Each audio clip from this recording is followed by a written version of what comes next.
మా daddy king లెక్క వస్తుండగా అసలు. హే ఆల్సో ఫస్ట్లీ వీడియో వచ్చేసి అయితే like USA B1 B2 visa గురించి. సో రీసెంట్ గా మా పేరెంట్స్ వీసా ఇంటర్వ్యూకి అయితే పోయినారు. వాళ్ళ డేట్ వచ్చేసి ఇంటర్వ్యూ డేట్ వచ్చేసి October 30. సో ఆల్రెడీ ఇంటర్వ్యూ అయితే అయిపోయింది. ఇంటర్వ్యూ అయిపోయినాక నేను రికార్డ్ చేస్తున్నా వీడియోని. సో హైదరాబాద్ కాన్సులేట్ లో October 30 మార్నింగ్ 9 AM జరిగింది ఇంటర్వ్యూ. సో లైక్ అన్ని డాక్యుమెంట్స్ సెట్ చేసినాము. అండ్ ఒకవేళ మీకు డాక్యుమెంట్స్ ఏమన్నా డౌట్స్ ఉన్నాయి కావాలి అనుకుంటే కామెంట్ చేయండి. సో దానికోసం ఒక సెపరేట్ వీడియో చేసి పెడతా. సో లైక్ ఈ క్వశ్చన్స్ అయితే అడిగినారు. లైక్ వీళ్ళు లోపలికి వెళ్ళిన తర్వాత మా డాడీ కింగ్ లెక్క వస్తుండగా అసలు.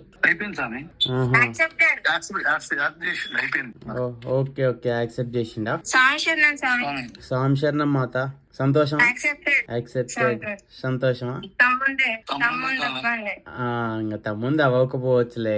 ఏమేమి అడిగిండు? క్వశ్చన్స్ ఏం అడిగిండు? ఫండింగ్ మీకు ఇన్కమ్ ఎంత, ఫండింగ్ ఎవరు తీసుకుంటారు, ఎక్కడ ఉంటాడు మీ బాబు అంటే అట్లాంటి ఉంటాడు అని చెప్పి స్టేట్ ఫస్ట్ స్టేట్ అని అన్నాడు. మనం అట్లాంటి అని చెప్పినాం. నాన్న అడిగిండు ఎంత ఏం చేస్తావు అంటే రైస్ మిల్ అన్నాడు. ఎంత ఇన్కమ్ అన్నాడు, లాక్స్ అన్నాడు. మళ్ళీ దీన్ని అడిగిండు ఏం చదువుతున్నావు అంటే బీటెక్ సెకండ్ ఇయర్ అన్నాడు.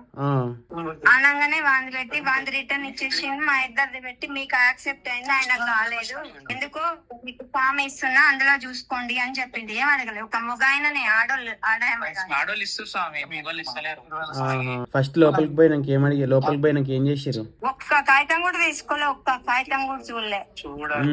కట్ట పట్టుకొచ్చిన కనీసం వాళ్ళు బ్యాంక్ స్టేట్మెంట్ తీపిచ్చిన బ్యాంక్ స్టేట్మెంట్ చూడలే. ఒక్కటి కూడా అడగను కూడా అడగలేదు కనీసం. గుడ్ మార్నింగ్ సార్ అన్న తర్వాత గుడ్ మార్నింగ్ అన్నాడు. అన్నాక ట్రాన్స్లేటర్ వచ్చిండు. ట్రాన్స్లేటర్ వచ్చి మీ బాబాయ్ ఎక్కడ ఉంటాడు అని అన్నాడు.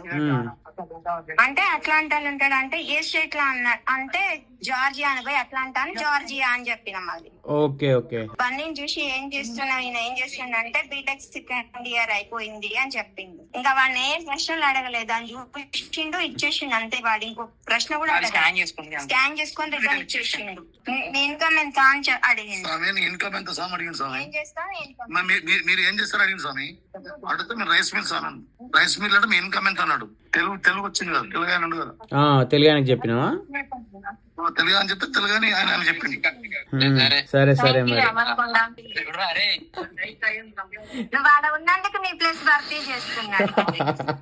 సో వీడియో అయితే చూసినారు కదా, పేరెంట్స్ అయితే హ్యాపీ. సో వీసా అయితే వచ్చేసింది. సో ఫస్ట్లీ లోపలికి వెళ్ళిన తర్వాత మా మదర్ విష్ చేసారు. సో మీ అబ్బాయి ఎక్కడ ఉంటారు అని అడిగిండు. లైక్ నా కాలేజ్ గురించి కూడా ఎక్కడ కూడా ఏం అడగలేదు. ఎక్కడ ఉంటాడు అంటే లైక్ చెప్పేసినారు స్టేట్ అట్లా అంట అనేసి. తర్వాత మా తమ్ముడు అడిగినాడు, మా తమ్ముడు ఏం చదువుతున్నాడని. సో వాడు చెప్పాడు బీటెక్ సెకండ్ ఇయర్ అని చెప్పేసి. సో వాడికి రిజెక్ట్ చేసారు. So to be honestly like చాలా మందికి స్టూడెంట్ గా ఉన్నప్పుడు B1 B2 చాలా తక్కువ కేసెస్, యాక్సెప్ట్ అయిన కేసెస్ కూడా ఉన్నాయి. కాకపోతే లైక్ మా తమ్ముడికి అయితే రిజెక్ట్ అయిపోయింది. అండ్ మా నాన్న స్వామిని అయితే అడిగినారు ఏం చేస్తారు మీరు అనేసి. సో మా నాన్న స్వామి అయితే చెప్పింది లైక్ మాకు బిజినెస్ ఉంది, ఇట్లా రైస్ మిల్ ఉంది, సో ఇది సో అండ్ సో ఇన్కమ్ అనేసి చెప్పారు. సో అండ్ నెక్స్ట్ బ్యాంక్ లో ఎంత అమౌంట్ ఉంటుంది అని కూడా అడిగిరంట. సో సేవింగ్స్ అదని చెప్పేసినారు. So that's it. లైక్ మా తమ్ముడు అయితే స్కాన్ చేసుకొని రిటర్న్ ఇచ్చేసి ఫామ్ ఇచ్చేసిండు వాడికి.